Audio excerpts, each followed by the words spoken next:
மகன் தூய் ஆவியாரின் பெயராலே ஆமென். ஆன்ம வழிகாட்டி ஜூலை மாதம் 18ஆம் தேதி சனிக்கிழமை. அர்ப்பண ஜெபம். ஓ என் இயேசுவே, இன்று என் ஜெபம், வேலை, இன்ப துன்பம் அனைத்தையும் உலகில் நிறைவேறும் திருப்பலியோடு ஒன்றித்து மரியாவின் மாசில்லாத இதயத்தின் வழியாக உமது திரு இருதயத்தின் கருத்துக்களுக்காகவும் என் பாவங்களுக்கு பரிகாரமாகவும் சிறப்பாக இம்மாதத்தின் பொது கருத்துக்காகவும் வேத போதக கருத்துக்காகவும் உமக்கு ஒப்பு கொடுக்கிறேன். எல்லாம் வல்ல இறைவா, அனைத்திற்கும் முதலும் முடிவுமான ஆண்டவரே, உம்மை ஆராதிக்கின்றேன். என்னை உண்டாக்கி கிறிஸ்தவராக்கி ஒரே மகனின் இரத்தத்தால் என்னை மீட்டதோடு இந்த இரவு நேரத்தில் என்னை காப்பாற்றிய கருணைக்காக என் முழு மனதோடு உமக்கு நன்றி கூறுகிறேன். இன்று பாவத்தில் விழாமல் என்னை காப்பாற்றி எல்லா தீமைகளிலிருந்தும் மீட்டருள வேண்டுமென்று உம்மை மன்றாடுகிறேன். அன்னை மரியே, என் அன்பு தாயே, இறைவனின் புனிதர்களே, எனக்கு இறைவனிடமிருந்து மீட்பையும் அருள் கொடைகளையும் பெற்றுத்தாருங்கள். உங்கள் மன்றாட்டின் பலனால் உங்கள் அனைவரோடு நான் முடிவில்லாமல் கடவுளின் புகழ் பாடி மகிழ்ந்திருக்கும் பேறு எனக்கு கிடைப்பதாக. ஆமேன். இடைவிடா சகாய தாயிடம் நம்மை ஒப்பு கொடுத்து மன்றாடுவோம். மிகவும் பரிசுத்த மரியே, மாசில்லா கன்னிகையே, எங்கள் இடைவிடா சகாயமும் அடைக்கலமும் நம்பிக்கையுமாக இருப்பவள் நீரே. இன்று நாங்கள் அனைவரும் உம்மிடம் வருகின்றோம்.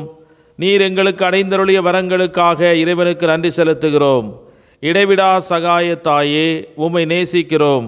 எங்கள் அன்பை காட்ட உமக்கு எப்போதும் சேவை செய்வோம் என்றும் அனைவரையும் உம்மிடம் கொண்டு வர எங்களால் முடிந்தவற்றை செய்வோம் என்றும் வாக்களிக்கிறோம்.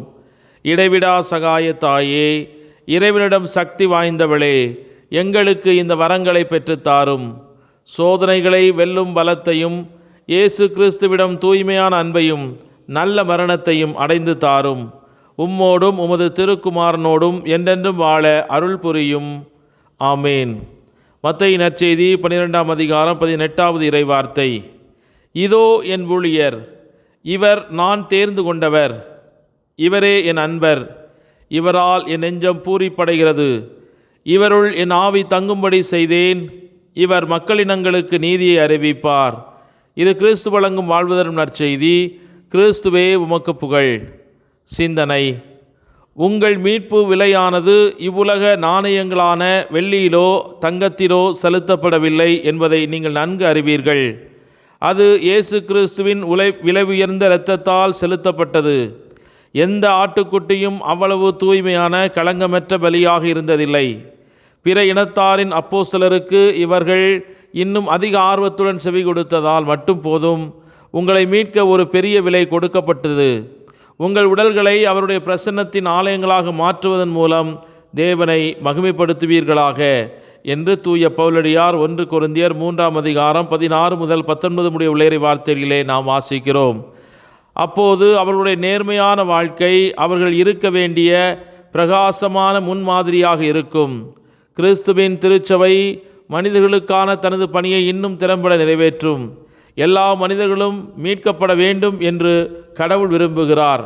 ஏனெனில் அவர்கள் அனைவரும் தம்முடைய ஒரே பேரான குமாரனின் இரத்தத்தால் மீட்கப்பட வேண்டும் என்று அவர் சித்தம் கொண்டுள்ளார். கிறிஸ்துவை தலையாக கொண்ட ஒரே மறைபொருளான சரீரத்தின் அங்கத்தினர்களாக இருக்கும்படி அவர்கள் அனைவரையும் அழைக்கிறார். மனிதர்கள் அவருடைய கிருபையின் இந்த தூண்டுதல்களுக்கு இன்னும் அதிகமாக செவி சாய்த்தால் மட்டும் போதும்.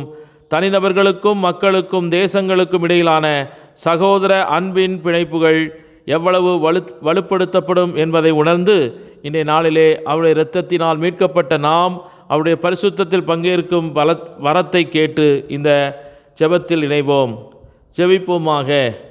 வலிமை வாய்ந்த கரத்தால் எங்களை எந்நாளும் வழிநடத்தி வரும் எங்கள் அன்பு தெய்வமே இறைவா, உம்மை நன்றியோடு போற்றி துதித்து ஆராதித்து மகிழ்கிறோம்.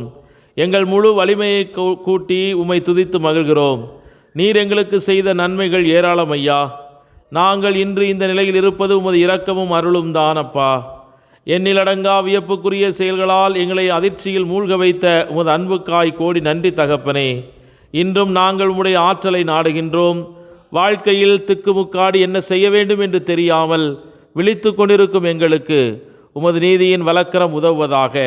உமது ஆற்றல் வெளிப்பட்டு சத்துருக்களின் தந்திரங்களால் நாங்கள் எதிர்கொண்டிருக்கும் பொருளாதார சிக்கல்கள் இன்று மறைந்து போவதாக.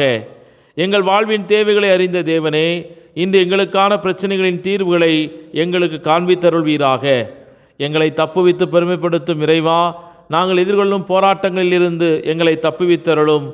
எம்மோடு உடன் பயணித்து ஞானத்தோடு அனைத்தையும் செய்து முடிக்க முது தூய ஆவியின் வழி நடத்துதல் எம்மோடு தங்குவதாக. ஆமேன்.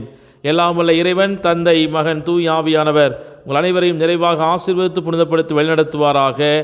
ஆமேன். இயேசுவுக்கே புகழ், இயேசுவுக்கே நன்றி. மரியே வாழ்க. இயேசுவின் இரத்தம் ஜெயம்.